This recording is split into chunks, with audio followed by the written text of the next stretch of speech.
Olá, pessoal. Sejam todos bem-vindos mais uma vez ao nosso EAD, estudo aprofundado da doutrina espírita. Hoje com o tema Atos dos Apóstolos 2, o roteiro 20. Imagine que você está na rodoviária ou no aeroporto esperando aquela pessoa que você não vê há muitos anos. O coração bate mais forte, os olhos buscam na multidão, a expectativa ferve. Multiplique essa sensação por 1 milhão. Começava a era da maioridade espiritual da humanidade. Jesus chegava não com o luxo dos palácios ou a pompa dos templos, mas na nudez de uma manjedoura, para nos entregar o código definitivo da fraternidade e do amor. Seus ensinamentos não eram fórmulas mágicas ou rituais complicados. Falavam diretamente à nossa luta vulgar e às experiências de cada dia. O mundo estava exatamente assim, numa vibração profunda de amor, beleza e júbilo, quando, quase sem saber o porquê, o Império Romano achava que a paz era por causa do imperador Augusto César. Mas a verdade é que as esferas celestes estavam se aproximando da Terra. Espíritos de luz deixando as regiões de pura claridade mergulhavam nos fluidos densos do nosso planeta, vestindo-se com os andrajos simples de pescadores. Eles vinham preparar o caminho para o maior emissário que este orbe já viu. Se você acha que sua equipe de trabalho ou sua reunião de condomínio é complicada, você precisa dar uma olhada em como Jesus montou o colégio apostolar. Ele não foi buscar santos em Torres de Marfim. Ele foi até a praia, chamou pescadores que estavam ali levando redes e resolvendo problemas práticos da vida. Pedro era aquele sujeito enérgico que jurava que dava a vida por Jesus. Na primeira dificuldade, o que ele fez? Segue o mestre de longe, senta-se com os criados no pátio do sumo sacerdote para ver o que vai dar. E acaba negando o amigo 3 vezes. Nós somos igualzinhos. No centro espírita ou na teoria, nós somos os paladinos da caridade. Mas basta o trânsito parar, o chefe chamar a atenção ou o boleto vencer, que nós já seguimos o Cristo de longe. Ficamos na nossa zona de conforto, assistindo de binóculos o trabalho dos outros, torcendo para dar certo, mas sem colocar a mão na massa. Judas, ele amava o Messias, mas sofria de um mal muito moderno, o imediatismo e o apego material. Ele achava que Jesus era bonzinho demais e resolveu dar um empurrãozinho na política, planejando uma cilada para que o mestre reagisse e assumisse o poder. Deu tudo errado. Quantas vezes nós tentamos dar um jeitinho na lei divina? Queremos que os nossos problemas espirituais e materiais se resolvam num estalar de dedos. Sabe aquela prece que parece uma cobrança de gerente de banco? Senhor, eu fiz o bem ontem. Cadê minha recompensa? Isso é a velha mania de querer gerenciar os planos de Deus. Tomé precisava ver para crer. Ele representava aquela mente analítica que exige provas materiais para tudo. Nós recebemos 1000 bênçãos diárias, o ar que respiramos, a saúde, o amparo invisível, mas se um pedido nosso não é atendido do jeito que queremos, cruzamos os braços e dizemos: será que os espíritos estão me ouvindo mesmo? Queremos fenômenos pirotécnicos em vez de perceber o milagre da vida diária. Quando Jesus enviou os 12 para pregar, ele deu instruções bem claras. Não leveis 2 túnicas, nem sandálias, nem ouro, nem prata, de graça recebestes, de graças dai. Se fôssemos nós hoje fazendo as malas para essa missão, iríamos querer levar a mala de rodinha com 3 trocas de roupas por dia, carregador portátil de celular e Wi-Fi garantido e cartão de crédito internacional. Jesus estava ensinando a desmaterialização e a confiança total em Deus. Ele nos convida a esvaziar o nosso alforje interno, cheio de mágoas, vaidades, preocupações excessivas com a mãe. Cheio de mágoas, vaidades e preocupações excessivas com o amanhã. Atos dos Apóstolos, Pentecostes. Significado de Pentecostes. Festa judaica celebrada 50 dias após a Páscoa, que comemora a entrega das tábuas da lei a Moisés no Monte Sinai. Festa cristã que celebra 50 dias após a Páscoa, a descida do Espírito Santo sobre os apóstolos reunidos no cenáculo. Como bem aponta a definição do dicionário, o Pentecostes une 2 grandes dispensações da lei divina. No judaísmo celebra-se a entrega das tábuas da lei a Moisés no Monte Sinai. Foi a revelação da justiça. No cristianismo, celebra-se a descida do Espírito Santo, ou derramamento de energias e comunicações espirituais sobre os apóstolos. É a confirmação do amor e a inauguração da era do Consolador prometido. Moisés recebe a lei gravada na pedra. No Pentecostes cristão, a lei começa a ser gravada nos corações humanos por meio do testemunho vivo e da inspiração dos Espíritos do Senhor. O capítulo 2 dos Atos dos Apóstolos narra que, estando todos reunidos no mesmo lugar, de repente veio do céu um som como de um vento, veemente e impetuoso. Apareceram línguas como de fogo sobre a cabeça de cada um deles. E todos começaram a falar em outras línguas, conforme o Espírito lhe concedia que falasse. Para o Espiritismo, ali não houve derrogação das leis da natureza, mas sim uma belíssima e monumental reunião mediúnica de efeitos físicos e intelectuais. Se analisarmos com base em O Livro dos Médiuns, identificamos claramente os fenômenos. Xenoglossia, que é o falar em outras línguas. Os apóstolos eram homens simples da Galiléia, a maioria sem instrução.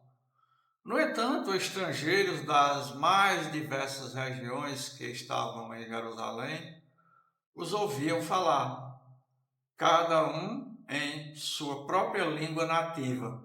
Para a doutrina espírita, trata-se de um fenômeno mediúnico de xenoglossia, ou mediunidade poliglota. Espíritos desencarnados de diversas origens utilizaram os órgãos vocais dos apóstolos, que funcionavam como intérpretes do plano espiritual, para alcançar os corações daquela multidão. Luzes e pneumatofonia.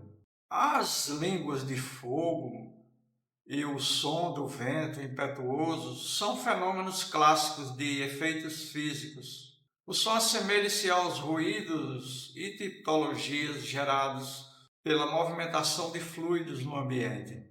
As chamas sobre as cabeças eram focos de ectoplasma luminescente, uma exteriorização fluídica dos próprios apóstolos, combinada com os fluidos dos espíritos superiores, gerando luz, fenômeno de iconografia e luminescência. Por que isso aconteceu de forma tão intensa naquele momento?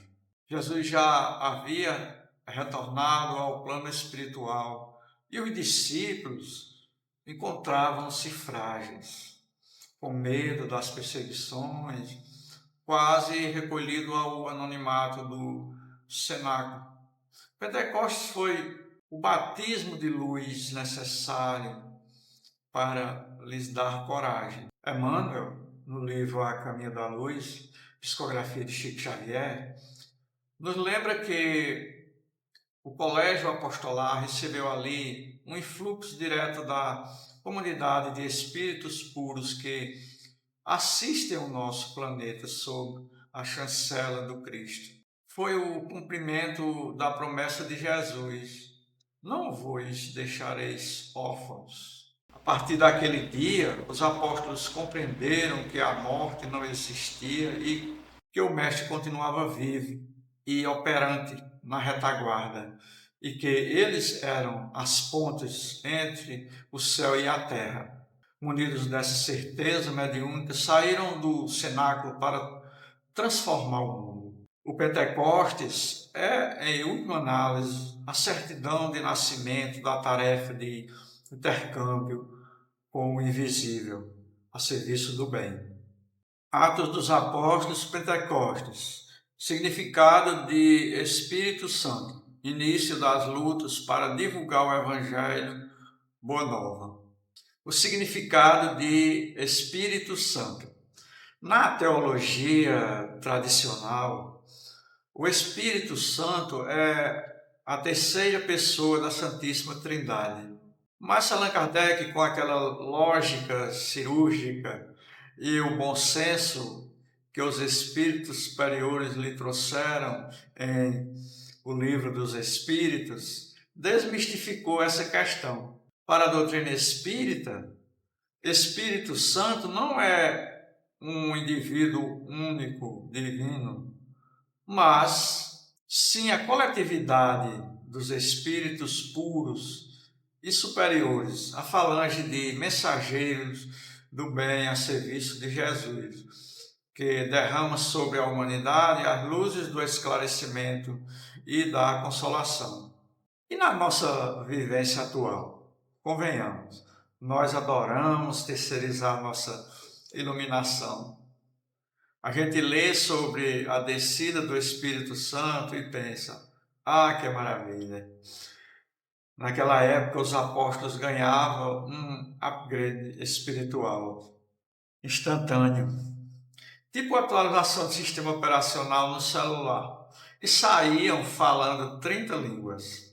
Hoje a gente vai para a reunião pública no centro espírita, esperando que o Espírito Santo, ou o benfeitor da casa, resolva o nosso boleto atrasado, cure a nossa dor de dente, mude o gênio do nosso chefe por gravidade fluídica.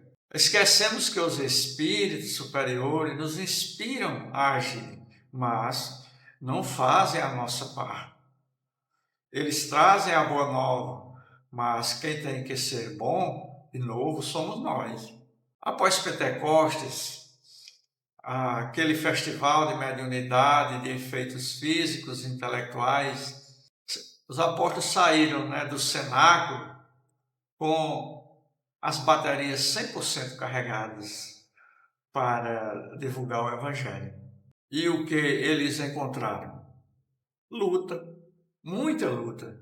Eles enfrentaram o sinédrio, a perseguição romana, a incompreensão da família, escassez de material, apedrejamento e prisões. João e Pedro foram presos logo logo nos primeiros capítulos de Atos. Paulo de Tarso viajou o mundo, conhecido a pé ou em barcos que naufragavam, só para dizer: olha, Jesus ressuscitou e o amor é a lei. Eles não tinham microfone, internet, nem ar-condicionado. A rede social deles era o boca a boca, correndo risco de vida ainda mais, né? Olhar para o início das lutas cristãs nos faz perceber que o Evangelho não é um manual de conforto para nos manter anestesiados na encarnação. É um chamado ao trabalho ativo. Os apóstolos tinham a força da coletividade dos espíritos superiores, o Espírito Santo, vibrando com eles, porque eles se colocavam em movimento, apesar do medo. Eles sabiam que a boa nova incomodava o orgulho e o egoísmo do mundo. E esses dois monstros ainda moram dentro de nós. Na próxima vez que acharmos que a nossa vida cristã está muito difícil, porque alguém discordou de nós no grupo de estudo da federação, lembremos de Pedro e Paulo. Eles não tinham grupo de WhatsApp para debater melindres. Eles tinham o mundo para iluminar. Que tal aproveitarmos essa reflexão para renovar o nosso compromisso com a divulgação da Boa Nova, através dos nossos exemplos diários, com a paciência, um belo sorriso no rosto e, acima de tudo, indulgência com as falhas alheias. Atos dos Apóstolos, Haroldo Dutra Dias. Fiz o primeiro relato ao Teófilo a respeito de todas as coisas que Jesus começou a realizar e também a ensinar, até o dia em que foi elevado, depois de haver dado ordens aos apóstolos que escolheu através do Espírito Santo. Evangelho de Lucas. Mateus 28, 19. Portanto, ide e tornai discípulos de todas as nações, mergulhando-os em nome do Pai, do Filho e do Espírito Santo, ensinando-os a guardar todas as coisas que vos ordenei. E eis que estou convosco todos os dias, até a consumação da terra. A igreja substituiu mergulhando-os por batizando-os para expressar o sacramento do batismo, segundo Haroldo Dutra Dias. Atos dos Apóstolos, na belíssima tradução de Haroldo Dutra Dias, nos traz um ponto central. Jesus instruindo os apóstolos através do Espírito Santo e a ordem de mergulhar as nações nessa nova consciência. A nota de Haroldo Dutra Dias é fantástica. O termo original grego era mergulhando-os, que a igreja mais tarde traduziu como o ritual do batismo. Jesus queria que os discípulos mergulhassem as nações no conhecimento, no amor e na vivência do bem, uma imersão profunda e transformadora na lei de Deus. E na nossa vivência atual, em vez de darmos esse mergulho de cabeça na reforma íntima e no estudo profundo, a maioria de nós prefere dar um banho de gato espiritual. O Cristo pede para a gente se mergulhar no perdão, a gente só molha a pontinha do pé e diz: eu perdoo, mas não quero vê-lo ou vê-la nem encarnada, nem desencarnada na minha vida, na minha frente. O Evangelho pede um mergulho na caridade, a gente dá aquela passadinha rápida no centro espírita e deixa uma caixinha de leite para a assistência social e acha que já garantiu um lote VIP em nosso lar. Jesus prometeu: estou convosco todos os dias, mas basta o pneu do carro furar na segunda-feira chuvosa para a gente achar que ele nos abandonou e que fomos vítima de uma conspiração de obsessores altamente treinados. Os apóstolos foram literalmente mergulhados nos desafios, enfrentaram o sinédrio, perseguições e a escassez material com a certeza da imortalidade da alma. A nossa maior luta para divulgar o Evangelho hoje em dia é quando a Wi-Fi do Centro Espírita cai bem na hora da palestra sobre a paciência e a gente já se irrita. O relato de Lucas para Teófilo nos lembra que o Espiritismo não veio revogar a promessa de Jesus, mas cumpri-la. O Consolador prometido é esse mesmo, Espírito de verdade que nos convida a sair da superfície dos rituais e mergulhar nas atitudes reais. Atos 1:3, aos quais também, depois de ter padecido, se apresentou vivo com muitas provas e tornando-se visível a eles durante 40 dias e dizendo as coisas relativas ao reino de Deus. Aqui Lucas registra o fato histórico, biológico. Jesus sofreu a morte na cruz, padeceu e em seguida apresentou-se vivo. Para a teologia tradicional, isso é visto como a ressurreição da carne, o retorno do corpo físico à vida.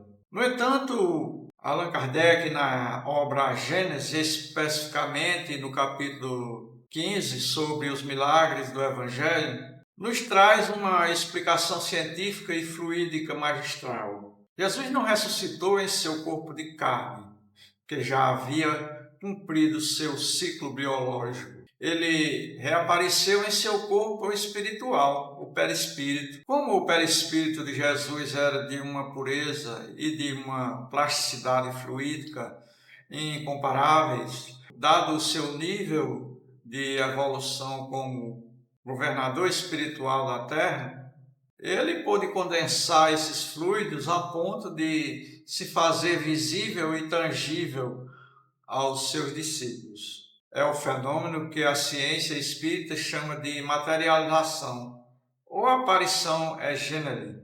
Repare na precisão de Lucas com muitas provas. Jesus não apareceu como um vulto fugaz na penumbra, deixando margem para dúvidas ou alucinações coletivas. Ele conversou, caminhou, comeu com eles à beira do mar de Tiberíades e permitiu que Tomé lhe tocasse as chagas. Nós, em nossa pequenez, muitas vezes exigimos de Deus provas monumentais da sobrevivência da alma para acalmar as nossas dores. Queremos que um ente querido que desencarnou venha ditar uma carta psicografada imediatamente, com firma reconhecida em cartório, ou que faça a luz da sala piscar para provar que está vivo. Jesus ficou 40 dias dando provas aos apóstolos, porque sabia da fragilidade humana em crer. A maior prova que ele nos deixou não foi o fenômeno em si, mas a continuidade da sua mensagem de amor.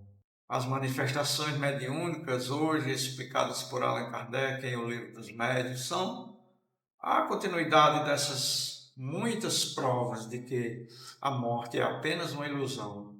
E dizendo as coisas relativas ao reino de Deus. Esse é o ponto central. Jesus não utilizou esse tempo extraordinário de intercâmbio mediúnico para falar sobre banalidades, para adivinhar o futuro político de Roma ou para resolver disputas materiais.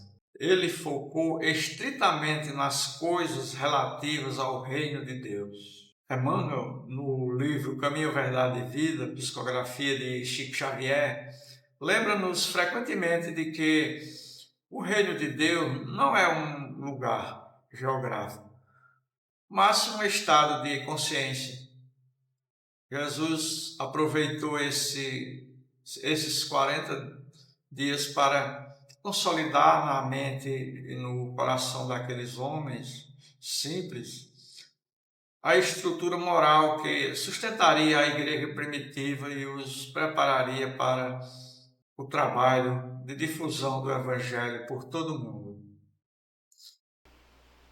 Quando buscamos o intercâmbio com o plano espiritual, seja através da mediunidade, do estudo, o que estamos procurando? Muitas vezes, as nossas consultas aos benfeitores espirituais são para perguntar se devemos vender o carro, se o namoro vai dar certo, ou para reclamar do vizinho. Esquecemos de sintonizar a nossa mente com as coisas relativas ao reino de Deus, que são a paciência, a caridade, o autoconhecimento, a reforma íntima. Jesus deu o roteiro, o intercâmbio com o invisível, deve servir para a nossa edificação moral. Esse período de 40 dias foi a primeira grande escola de edificação mediúnica da era cristã.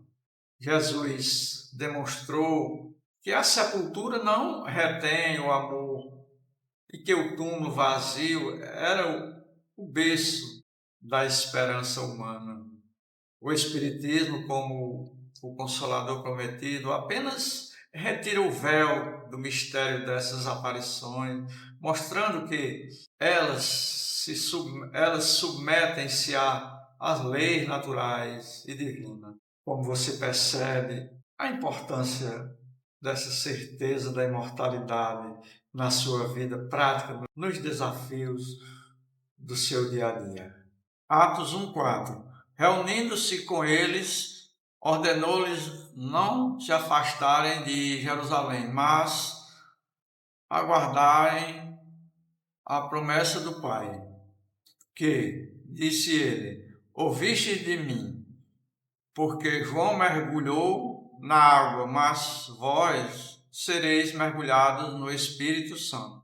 Dando continuidade à nossa jornada de luz pelo livro de Atos dos Apóstolos, agora para os versículos 4 e 5. Adentramos em um dos momentos mais belos e proféticos do Novo Testamento, que se conecta perfeitamente com a promessa do Consolador prometido e com a própria fenomenologia mediúnica que o Espiritismo estuda. Ordenou-lhes não se afastarem de Jerusalém, mas aguardarem a promessa do Pai. Por que Jerusalém? Do ponto de vista histórico, era o centro nervoso do judaísmo, o lugar onde Jesus havia sido crucificado e onde a mensagem precisava ser firmada. Mas, sob o olhar espiritual e fluídico, havia uma necessidade profunda de reunião e sintonia. Jesus pede que eles fiquem juntos e aguardem. Na ciência espírita, sabemos que para a eclosão de grandes fenômenos mediúnicos e para a descida de fluidos de alta espiritualidade, é necessário haver um ambiente de vibração harmônica e recolhimento.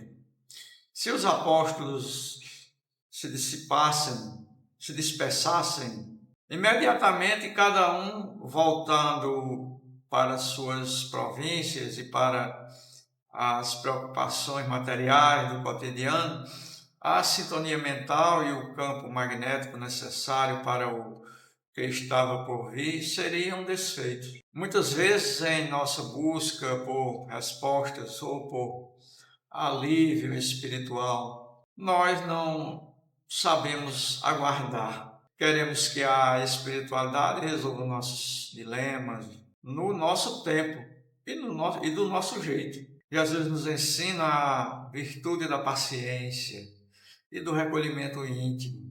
Não se afastar de Jerusalém na nossa vida prática significa manter o nosso pensamento firme no bem, na oração e no estudo, criando a atmosfera fluídica necessária para que o auxílio do alto nos alcance. Porque João mergulhou na água, mas vós sereis mergulhados no Espírito Santo. Aqui Jesus faz uma distinção fundamental entre o batismo de João Batista e o novo batismo. O mergulho na água era um símbolo exterior de arrependimento, um ritual do corpo. O batismo no Espírito Santo, ou na tradução original, pneuma agion, um sopro Espírito Santo, é o despertamento da alma, a imersão nas correntes fluídicas do bem, da verdade e do mundo espiritual superior. Allan Kardec, em o livro O Evangelho segundo o Espiritismo, capítulo 1, Não Vim Destruir a Lei, e explica que a evolução da humanidade se dá em 3 grandes etapas. A lei de justiça, que Moisés trouxe, adequada ao homem primitivo, focado nos mandamentos exteriores, a lei de amor que Jesus trouxe, o despertar do sentimento, o convite à interiorização, a lei de liberdade e verdade.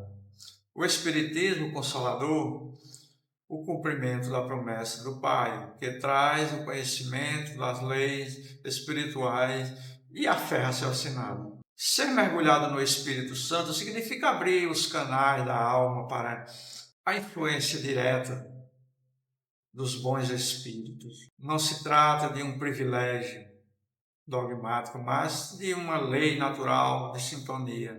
Jesus estava preparando os apóstolos para o evento que narrará o capítulo seguinte de Atos, o Pentecostes. Para o Espiritismo, o Pentecostes é a maior manifestação mediúnica coletiva da história da humanidade. Os apóstolos, homens simples e na maioria iletrados, foram mergulhados nos fluidos da espiritualidade superior e passaram a falar em várias línguas, fenômeno de xenoglossia, além de curar e profetizar. Jesus sabia que eles precisavam desse choque de energia e de convicção para terem forças para enfrentar as perseguições que viriam. Ele sabia que a mediunidade, quando colocada a serviço do amor, é a ferramenta mais poderosa para rasgar o véu da matéria e provar a realidade do mundo espiritual. Como comentadores como Emmanuel, Leon Denis, ressaltam. O Espiritismo hoje realiza esse mesmo convite. Ele nos convida a sair do batismo de águas, batismo das águas, as formas externas, os rituais, as aparências, e mergulharem no batismo do Espírito, a transformação interior, o estudo sério, a prática da caridade e a vivência da mediunidade com Jesus.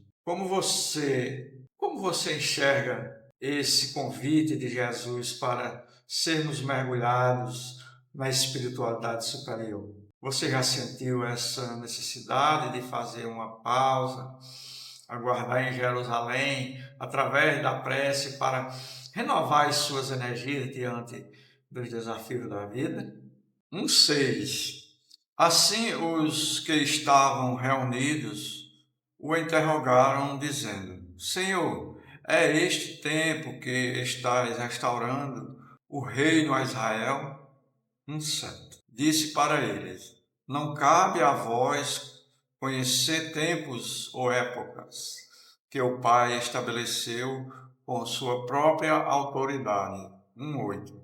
Mas recebereis poder quando o Espírito Santo vier sobre vós, e sereis minhas testemunhas, tanto em Jerusalém como em toda a Judéia e Samaria, até os confins da terra. 9. Ao dizer essas coisas, enquanto eles olhavam, ele foi elevado e uma nuvem o encobriu aos olhos deles. Ao avançarmos para os versículos 6 a 9, nos deparamos com um dos diálogos mais reveladores entre Jesus e os apóstolos. Aqui fica nítido o contraste entre as expectativas puramente humanas e políticas da época e a imortalista que o Cristo veio implantar. Algo que a doutrina espírita nos ajuda a compreender com total clareza. Vamos analisar esses versículos dividindo-os em 3 grandes ensinamentos. O reino de Israel versus o reino de Deus, versículos 6 e 7. Senhor, é neste tempo que estás restaurando o reino a Israel? Mesmo após conviverem com Jesus e testemunharem sua ressurreição, os apóstolos ainda estavam muito presos a pensamentos orgulhosos e nacionalistas da época. Eles esperavam um Messias político, um libertador militar que expulsaria os romanos e devolveria a Israel a glória dos tempos do rei Davi. A resposta de Jesus é um banho de água fria no imediatismo humano. Não cabe a vós conhecer tempos ou épocas. Em o Evangelho segundo o Espiritismo, capítulo 2, meu reino não é deste mundo, explica que, se o reino de Jesus fosse terrestre, a sua realeza teria acabado com sua morte na cruz. E vos lembrará todas as coisas que vos disse. Questões para debate. Quem é este Paracleto, Consolador?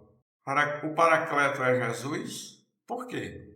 Esse Espírito da verdade, ou Paracleto, seria o Espírito Santo do Pentecostes? Por quê? Ao cruzar os versículos iniciais de Atos, que estudamos há pouco, com a promessa do Consolador em João 14, entramos no coração da profecia que fundamenta a própria doutrina espírita.